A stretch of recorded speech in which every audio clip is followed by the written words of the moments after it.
Beardsley Farm is Knoxville's oldest urban demonstration farm. So we donate about 10,000 pounds of fresh fruits and vegetables to hunger relief organizations in Knoxville every year. We do that with the help of about 2,000 volunteers who come to the farm and help us with weeding, harvesting, planting, kind of whatever needs doing. We're a working farm here just outside of downtown Knoxville. I act as the outreach coordinator, so I manage all of our social media. I do a lot of the volunteer coordination and any, marketing materials and things that we need for the farm. Is a lot of what I do on an individual basis. I am the education coordinator. So basically what I do is when there's kids that come to the farm, or as far as going to Head Starts, classrooms, I do a lot of that stuff as well. So just making sure that we're active in the community, going to after school programs, different things like that. So a food desert is any area where they're not able to get fruits and vegetables within 1 mile. Prior to Food City being here, this area, the Mechanicsville area, was a food desert. So Beardsley hosts a community work day, usually once a month on a Saturday, sometimes twice a month if we've got a lot going on in late spring, early summer, of course.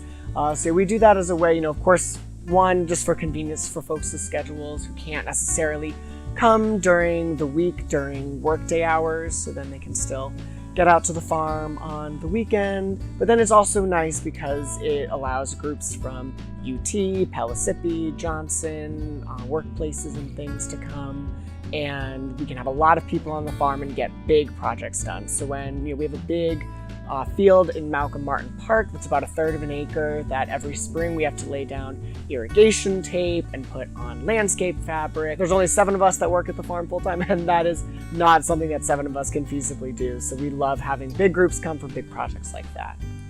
So when folks come for the community work day, we, of course, because the second part of our mission is education.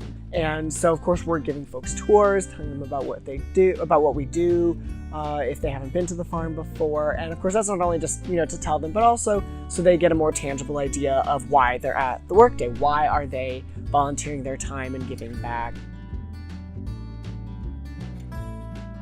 So my target audience for community outreach is people who don't already know about community gardening and having things locally sourced and that type of thing, because Beardsley does get a lot of people who are already interested, and that's great. But my part would be more so expanding and making sure more people are becoming more and more aware of where their food comes from and nutrition and how they can grow their own food. My name's Holly Ross.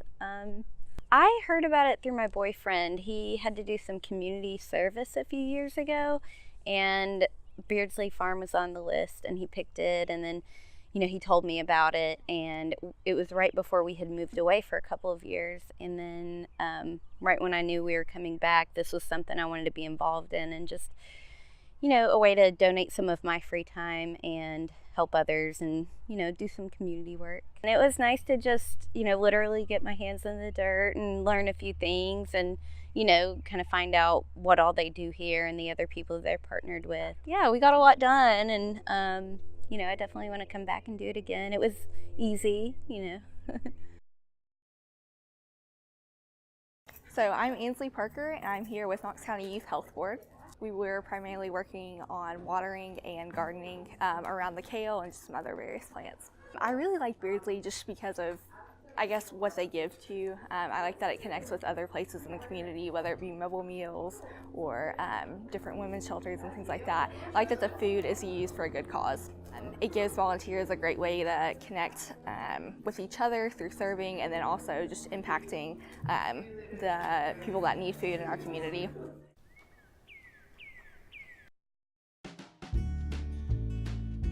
They can come back in June or something and see the things that they planted then growing, and then they can see the impact that they're having on the community. They can be like, okay, in March I planted this, and now I can see it growing, and now I know that it's going to help feed someone who doesn't have that access to fresh fruits and vegetables that I might get.